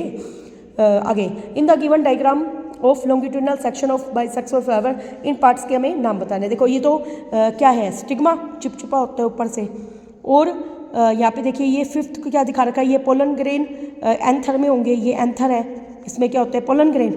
अगला फर्स्ट पार्ट हमें ये पत्ती है, पत्ती को क्या बोलते हैं पेटल। 6 पार्ट में ये क्या है स्टाइल। अगला थर्ड पार्ट ये क्या है फिलामेंट, पोलन ग्रेन की जो लंबी सी ट्यूब है। 4th पार्ट में क्या है ओव्यूल। अब हम इसको पीछे भी देख लेते हैं, ओके।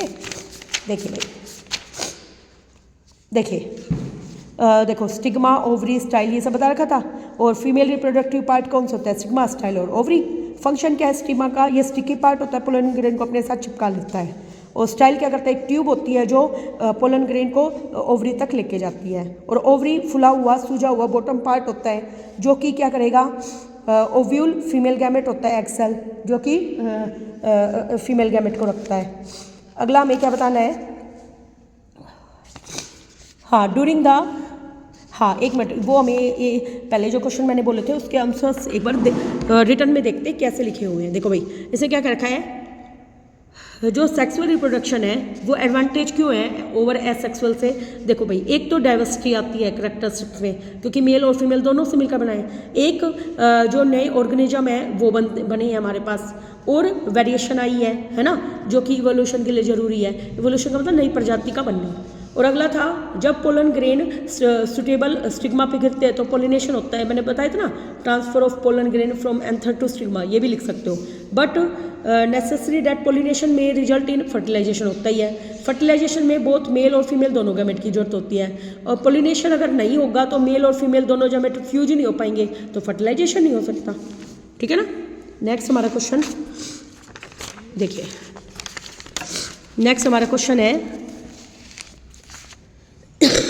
देखो भाई, दिव्या और उसके parents have the same number of chromosome रखते हैं, explain how. Same number of chromosome क्यों है, क्योंकि देखो जो पेरेंट्स सब में 46 क्रोमोसोम पाए जाते हैं, जिसमें से 44 तो ऑटोसोम्स कहलाती हैं और बाकी 2 क्या कहलाते हैं, सेक्स क्रोमोसोम। तो दोनों में सेम होते हैं। तो आधे तो किससे आते हैं, मदर से, और आधे फादर से। तो बच्चे के पास तो 46 ही बनेंगे। आगे, name the basis event in reproduction, ये बताना हमें, और डायग्राम को पढ़ना है और उसके बारे में बताना है। देखो भाई, ये हमारी ट्यूब जैसे पार्ट दिखाई दे रही है, थर्ड वाला मतलब ये अंदर वाले को हमें ये ट्यूब वाला पार्ट बताना है। सेकंड में हमें ये बताना है, ठीक है, और फर्स्ट में हमें ये ट्यूब लाइक स्ट्रक्चर बतानी है। तो हमें एक एक को स्टडी करते हैं। देखिए पीछे, हाँ जी, ये देखिए, इसे क्या कर रखा है, during the time of gamete formation जो क्रोमोसोम होते हैं वो नंबर आधे आधे होते हैं। अभी मैंने बताया था कितने होते हैं, आधे आधे, 23 उसके 23 उसके। जब गैमेट फ्यूज हो जाते हैं फर्टिलाइजेशन में तो original number of chromosome same हो जाएंगे। 23 + 23 कितने हो जाएंगे, 46। तो इस वजह से दैट्स वाई दिव्या और उसके पेरेंट्स में सेम नंबर ऑफ क्रोमोसोम आए। देखो, मैं जैसे मैंने ये बताया वैसे भी लिख सकते हो आप कि मेल से आए 23 क्रोमोसोम और फीमेल से भी कितने आए, 23 क्रोमोसोम। तो जो जाइगोट है उसके पास हो गए 46, ऐसे भी लिख के आ सकते हो। ओके। अगला, बेसिक इवेंट रिप्रोडक्शन में क्या होता है, डीएनए की कॉपी होती है। डीएनए कॉपी करते हैं, सेल्स केमिकल रिएक्शन को यूज करती है डीएनए को कॉपी करने के लिए। इस तरीके से जो 2 कॉपी है डीएनए की वो फॉर्म हो जाती है। और जब डीएनए कॉपी हो जाती है तो सेलुलर अपरेटस के लिए दोनों कॉपी यूज होती है। वो डीएनए कॉपी जब सेपरेट होती है तो वो खुद के अपने अलग ओल्ड सेलुलर अपरेटस बना देती है। देखो भाई, पहले पार्ट का नाम है वास्ट डिफरेंस। किसको बोलते हैं, वास्ट डिफरेंस। क्या बोलते हैं भाई, वास्ट डिफरेंस। ओके। अगले पार्ट का नाम है सेमिनल वेसिकल। देखो सेकंड पार्ट जो दिखा रखा है इसको क्या बोलते हैं, सेमिनल वेसिकल। नेक्स्ट सॉरी, उससे लास्ट वाला पार्ट है यूरेटर, थर्ड वाला। देखिए ये वाला यूरेटर दिखा रखा है। एक मिनट रुकिए, फर्स्ट वाला वास्ट डिफरेंस है ये वाला। सेकंड वाला क्या है अपना, seminal vesicle, yes seminal vesicle और यूरेटर। अब हम इसके फंक्शन देख लेते हैं। देखो जो वास्ट डिफरेंस है इसका काम होता है स्पर्म को पास करना, उसको एक रास्ता देना। तो यहाँ से स्पर्म पास होके जा रहा है वास्ट डिफरेंस में से। और जो सेमिकल वेसिकल है वो फ्लूइड प्रोवाइड करता है ताकि स्पर्म आसानी से ट्रांसपोर्ट हो सके और उसको न्यूट्रिशन मिल सके। और यूरेटर होता है वो स्पर्म और यूरिन दोनों को पास करने का काम करता है। जैसे यूरेटर अपने में भी तो बाथरूम वाली जो ट्यूब्स होती है वही तो होती है ये। अगला देखिए 36 का ए, आयनिक कंपाउंड है वो सॉलिड्स होते हैं और somewhat hard. Ionic compound solid क्यों होते हैं बताइए भाई, आयनिक कंपाउंड सॉलिड क्यों होते हैं नेचर में, क्योंकि उनमें जो फोर्स ऑफ अट्रैक्शन है वो ज़्यादा होती है। ज़्यादा होने की वजह से उनका मेल्टिंग और बॉइलिंग पॉइंट क्या होता है, हाई। आगे आयनिक कंपाउंड में हाई मेल्टिंग पॉइंट क्यों होता है, फोर्स ऑफ अट्रैक्शन मैक्सिमम होने की वजह से। आगे show the formation of potassium oxide by transfer of electron. देखो पोटेशियम क्या होता है, के कितने होते हैं 19, तो 2 8 8 1, इसके पास एक एक्स्ट्रा है। ऑक्सीजन का होता है 16, 2 8 6, इसको कितने की जरूरत है 2 की। तो के पास देखो हमें ऐसे सेल्स बना सकते हैं, पहली सेल में हो गए 2, अगले में 1 2 3 4 5 6 7 8, उससे अगले में 8 1 2 3 4 5 6 7 8, उससे अगले में 1 हो गया। अब ऑक्सीजन है, 2 ऑक्सीजन की जरूरत, ऑक्सीजन को कितने चाहिए 2, तो 2 के की जरूरत पड़ेगी। इसको भी आप ऐसे ड्रॉ कर लेना, इस ऑक्सीजन के पास पहली में 2 और अगली में 8, 1 2 3 4 5 6 7 8, उससे अगली में 6, 1 2 3 4 5 6, एक इधर से मिल जाएगा, एक इधर से मिल जाएगा, ठीक है, फिर वो बन जाएगा। देखो इसने पीछे भी बनाया हुआ होगा तो दिखाती हूँ मैं आपको। देखो ये रहा, इस तरीके से दिखा सकते हैं हम। के में एक एक्स्ट्रा है K प्लस Cl नेगेटिव, और आपको अगर मेरा वाला मेथड, देखो ये वाला कर लेना, के पास एक एक है और ऑक्सीजन के पास कितने हैं 6, ये दे दिए तो के ऊपर 2 पॉजिटिव चार्ज आ जाएंगे, ऑक्सीजन के पास 2 नेगेटिव, तो न्यूट्रल कंपाउंड बन जाएगा, ठीक है। इस तरीके से बना लेना, या मेरा वाला ये इजी तरीका ये भी बना सकते हो आप, ठीक है। अगला है हमारा वट इज एक्वारीजिया। एक्वारीजिया क्या होता है? एक्वारीजिया एक ऐसा सोल्यूशन होता है जिसमें सभी तरह की मेटल घुल सकती है, ठीक है। तो वो बनता कैसे है? देखो HNO3 और HCl के हेल्प से बनता है। तो HNO3 देखो स्पेलिंग बड़ी है, मैंने ऐसे कुछ ट्रिक बना रखी अपने याद करने की। देखो मैं आपको दिखाती हूँ, एक मिनट। देखिए एक्वारीजिया, ये सबसे पहली बात, इसका दूसरा नाम रॉयल वाटर भी है, मोस्ट इंपॉर्टेंट है। क्या नाम है इसका? Royal water. ये एक फ्रेशली प्रिपेयर्ड मिक्सचर होता है, फ्रेशली मतलब फ्रेशली प्रिपेयर करते हैं, मतलब जब चाहिए तभी प्रिपेयर करते हैं। आगे mixture of concentrated hydrochloric acid. देखो इसकी हाइड्रोक्लोरिक की स्पेलिंग HCl। HCl क्या होता है? छोटा, तो इसलिए 3 आएगा बड़ा। मैंने ऐसे याद करने की ट्रिक बना रखी है। और अगला कंसनट्रेटेड ही चाहिए दोनों, HCl भी स्ट्रॉन्ग चाहिए और नाइट्रिक भी, तो कंसनट्रेटेड वाला चाहिए। HNO3 क्या होता है? HNO3, तो HCl में HCl आया। HCl और HNO3 का रेशो, इसकी स्पेलिंग छोटी तो 3, बड़ा उल्टा होएगा। HNO3 की स्पेलिंग बड़ी तो 1, तो 3:1 होगा। और इसमें सारी की सारी मेटल घुल सकती है, गोल्ड, प्लेटिनम, सिल्वर, सब कुछ घुल जाएगा इसमें। नेक्स्ट हमारा question, poor conductor of heat क्यों, एक मेटल का नाम बता रहे जो पुअर कंडक्टर ऑफ हीट है वो कौन होती है? लेड। आगे मोस्ट मेलिएबल और डक्टाइल मेटल गोल्ड होती है। अगला हमारा क्वेश्चन है, सोडियम क्लोराइड एक आयनिक कंपाउंड है which does not conduct electricity in solid state में करता नहीं है, जबकि which where it is not conduct electricity in molten state as well as an aqueous solution. देखो भाई मोल्टन स्टेट में तो इसकी आयन बन जाएगी, लेकिन सॉलिड स्टेट में इसकी आयन नहीं बनेगी। जब NaCl की आयन बनती है तो वो क्या बनती है? Na प्लस और Cl नेगेटिव, और आयन बनेगी तभी वो इलेक्ट्रिसिटी को कंडक्ट करेगा। अगला, रिएक्टिविटी ऑफ एल्यूमिनियम डिक्रीज करती है if it dipped in nitric acid, ये देखते हैं अभी हम पीछे। और मेटल लाइक कैल्शियम और magnesium are never found in free state in nature. Metal like calcium और मैग्नीशियम कभी भी फ्री स्टेट में क्यों नहीं पाई जाती? क्योंकि ये बहुत ज़्यादा रिएक्टिव मेटल्स होती है। अब देखो इनके सभी के अनुसार पीछे देखते हैं हम। देखिए भाई lead poor conductor, gold high ductile metal, ये मैंने बता दिया था। देखो सोडियम क्लोराइड है, आयोनिक होता है और Na प्लस Cl नेगेटिव बनाता है, तो ये कंडक्ट नहीं करता सॉलिड स्टेट में क्योंकि आयन फ्री नहीं होते मूव करने में, ठीक है। और मोल्टन में करेगा क्योंकि आयन बन जाएंगे इसमें, ठीक है। ये वाला सॉरी, आगे देखिए लास्ट आगे, due to formation of oxide layer जम जाती है। हाँ उनके ऊपर ऑक्साइड लेयर जम जाती है Mg के ऊपर, क्योंकि हाईली रिएक्टिव है। ऑक्साइड लेयर को रब करते हैं हम सैंड पेपर से, इस वजह से नहीं होती। और जो HNO3 होता है वो गुड ऑक्सीडाइजिंग एजेंट होता है, वो ज़्यादा उसको ऑक्सीजन प्रोवाइड करेगा, ठीक है, इस वजह से। और मैग्नीशियम और कैल्शियम हाईली रिएक्टिव होते हैं, तो अदर एलिमेंट के साथ भी जल्दी रिएक्ट कर जाते हैं, इसलिए वो फ्री स्टेट में पाए नहीं जाते। ओके, नेक्स्ट हमारा क्वेश्चन देखिए, अगला हमारा क्वेश्चन है, एक नॉन मेटल ए है, is an important constituents of our blood. एक ऐसी नॉन मेटल का नाम बता रहे हैं जो हमारे ब्लड फूड के लिए बहुत जरूरी है, सॉरी किसके लिए जरूरी है? फूड के लिए। और 2 ऑक्साइड बनाए वो B और C के साथ, और ऑक्साइड B टॉक्सिक बने और C ग्लोबल वार्मिंग में करे। ग्लोबल वार्मिंग में हमें पता है CO2 बनती है, क्या बनती है? CO2। ABC बताना है और हमें बताना है कौन सी पीरियोडिक टेबल में वो बिलोंग करता है। काफ़ी अच्छा क्वेश्चन है, नया क्वेश्चन है ये, इसको अच्छे से हमें करना भी है। देखिए भाई क्या आंसर है हमारा, देखिए भाई वो कौन है भाई? कार्बन। कौन है वो? कार्बन। कार्बन वैसे लिविंग नॉन लिविंग सब में प्रेजेंट होता है। और देखो कार्बन जो ऑक्साइड जो टॉक्सिक होता है वो कार्बन मोनोऑक्साइड होता है, और जो ग्लोबल वार्मिंग है उसमें CO2 होता है, ये मैंने आपको पहले ही बता दिया था।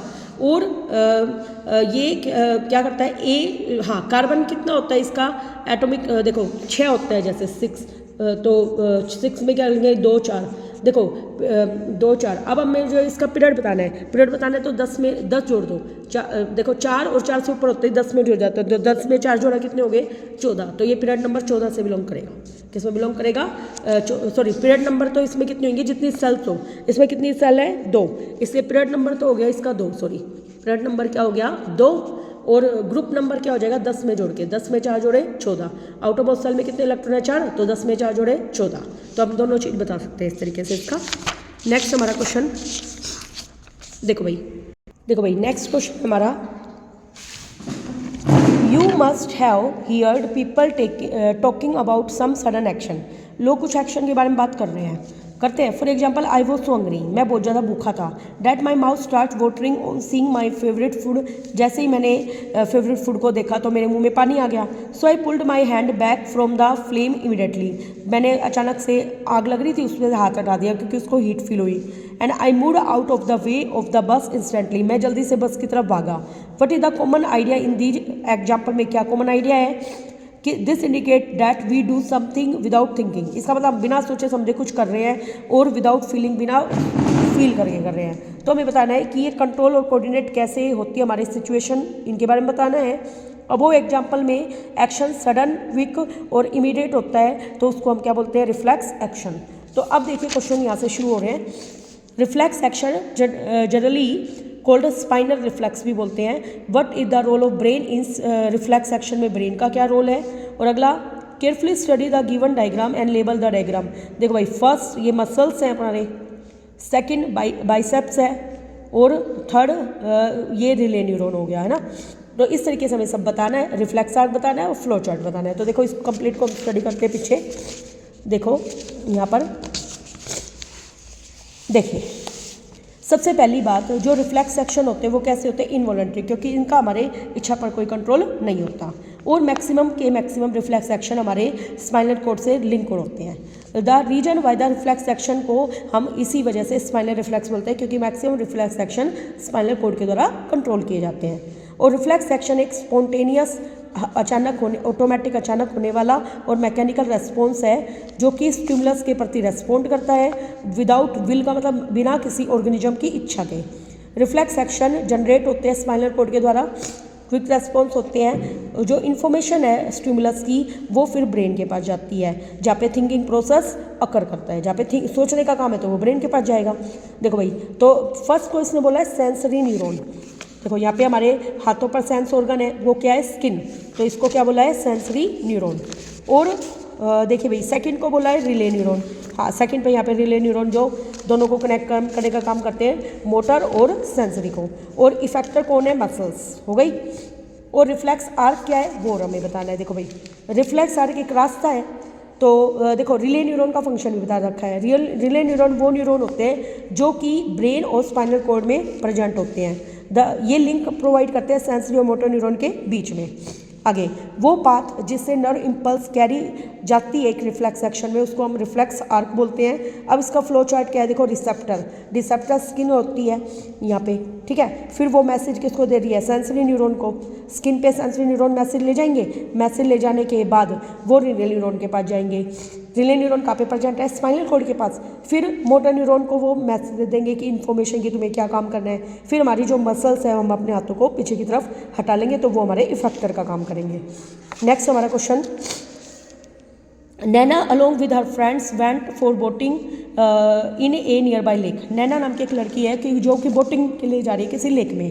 दे plan to catch a fish, और वे प्लान करते हैं कि वो एक फिश को पकड़ेंगे बोट करते वक्त। Naina try to catch it, Naina इसको कैच करने का ट्राई करती है, thinking that it was very close to the boat, और वो सोचती है कि वो बोट के बहुत क्लोज आ गई। But it was not and fish वो डीप इन द वाटर, लेकिन वो जितना सोच रही है ना उतनी डीप फिश पानी में नहीं होती। तो नैना पानी में गिर जाती है, ठीक है।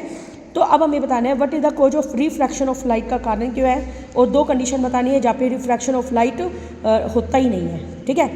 तो पहले हम पहले का ही आंसर देखते हैं। देखिए भाई, 38 का ए, कॉज ऑफ रिफ्रैक्शन क्या है, कि लाइट की स्पीड का चेंज होना। जब लाइट एक मीडियम से दूसरे मीडियम में जाती है तो उसकी स्पीड चेंज हो जाती है। जहाँ पे रिफ्रैक्शन नहीं होता, जब लाइट नॉर्मली गिरती है, 90 डिग्री पर आई और 90 डिग्री पर गिर गई, ठीक है। तो इस वजह से। दूसरा, जब रिफ्रैक्शन दो मीडिया में इक्वल होते हैं, दोनों N1 दोनों का रिफ्रैक्टिव इंडेक्स क्या होता है, इक्वल, तब रिफ्रैक्शन नहीं हो पाता, ठीक है। अगला हमारा क्वेश्चन क्या है, एक पॉन्ड है, उसकी डेप्थ कितनी है, 30 सेंटीमीटर, और उसको पानी से भर दिया और उसका रिफ्रैक्टिव इंडेक्स है 5/3। कैलकुलेट द अप्रोप्रिएट डेप्थ बतानी है जो हमें बाहर से दिखाई दे रही है उसकी।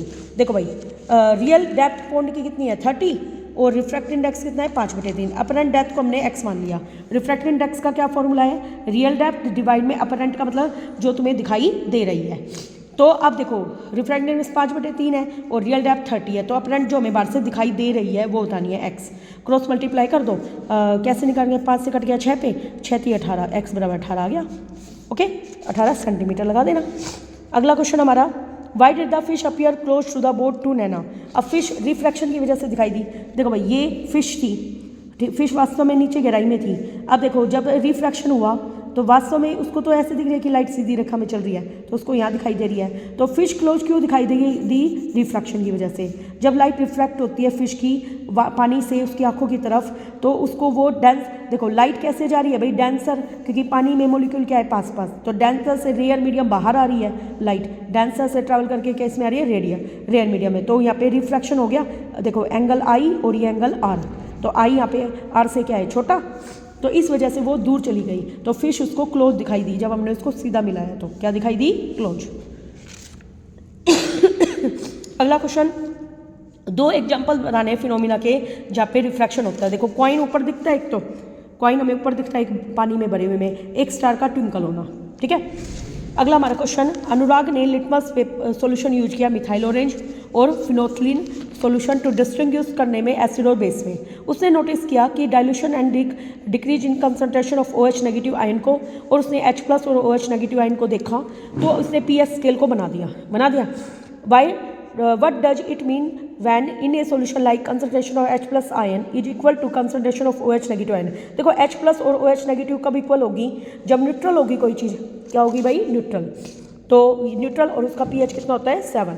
आगे, if a solution has pH lesser than 7, किसका pH 7 से कम है तो वो ज़्यादा एसिडिक है, और pH इज ग्रेटर देन 7 वो बेसिक होगा। Justify the above reaction. देखो भाई हाइड्रोजन आयन के ऊपर डिपेंड करता है, तो इसे क्या रखा है, pH जिसका लेस देन 7 है तो उसमें हाइड्रोजन आयन की संख्या क्या है, ज़्यादा। जिसका pH ग्रेटर देन 7 है उसमें हाइड्रोजन आयन की संख्या क्या है, कम, और OH नेगेटिव की क्या है, ज़्यादा। अगला, what happen when we overeat. जब हम ज़्यादा खाते हैं तो हमारे एसिडिटी बन जाती है, उसको रिलीफ करने के लिए हमें बेस लेना पड़ता है। What medicine to take contract. देखो इसके लिए हम मिल्क ऑफ मैग्नीशियम हाइड्रोक्साइड लेते हैं ताकि न्यूट्रलाइजेशन रिएक्शन हो सके, क्योंकि एसिड प्लस बेस मिलकर क्या बनता है, साल्ट प्लस वाटर। और यूनिवर्सल इंडिकेटर क्या होता है ये बताना है हमें, और ABCD बताने हैं जब pH 5 हो, किसी का कितना है 1, किसी का 12 और किसी का 7, और अरेंज करना है उनको H+ आयन के बेस पे। देखिए दोनों क्वेश्चन को हम पीछे देखते हैं। देखो भाई जब हम ज़्यादा खा लेते हैं तो हमारे पेट में एसिडिटी हो जाती है, इंडाइजेशन हो जाता है, उसको रिलीफ करने, और उस वजह से हमारे पेट में HCl ज़्यादा बन जाता है। HCl ज़्यादा बनने की वजह से हमारे पेट में पेन होने लग जाता है, इरिटेशन होती है, और हमें ऐसा लगता है कि पेट में आग लग रही हो, बर्निंग सेंसेशन आती है। तो अब हम एंटासिड लेते हैं एक्सेस ऑफ एसिड को हटाने के लिए। उसके लिए मैंने आपको मिल्क ऑफ मैग्नीशियम हाइड्रोक्साइड बताया था, जो कि एक अच्छा माइल्ड बेस होता है और एंटासिड के रूप में यूज किया जाता है। आगे, यूनिवर्सल जो इंडिकेटर होता है वो बहुत सारे इंडिकेटर का मिक्सचर होता है, और यूनिवर्सल इंडिकेटर अलग अलग कलर दिखाता है, अलग अलग हाइड्रोजन आयन के ऊपर बेस होता है ये, जिसका pH A है। देखो 0 से लेकर 14 नंबर होते हैं, 0 से लेकर 3 तक वाले तो स्ट्रॉन्ग एसिड, और 3 से लेकर 7 से पहले तक के वीक एसिड, और 7 से लेकर 10 वाले वीक बेस, और 10 से लेकर 14 वाले स्ट्रॉन्ग बेस। अब हमें क्या रखा है, A बराबर 5, तो देखो 3 से 7 के बीच में आ रहा है तो वीक एसिड है। B बराबर 1, तो ये 0 से 3 के बीच में आ रहा है तो स्ट्रॉन्ग एसिड है।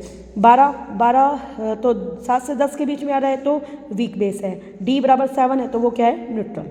ओके, अब हमें H+ आयन की कंसंट्रेशन बतानी है। अब देखो जिसमें जो ज़्यादा स्ट्रॉन्ग है उसमें H+ आयन की संख्या भी क्या होगी, ज़्यादा। तो हमारा ज़्यादा स्ट्रॉन्ग कौन था, B वाला, ठीक है। फिर उसके बाद स्ट्रॉन्ग कौन है, 5 वाला A वाला, है ना। और फिर कौन स्ट्रॉन्ग है भाई, यहाँ पे फिर D और फिर C। इस तरीके से ये अरेंज कर देंगे, और डिक्रीजिंग ऑर्डर करना है तो C D A B हो गया। Okay, thank you very much.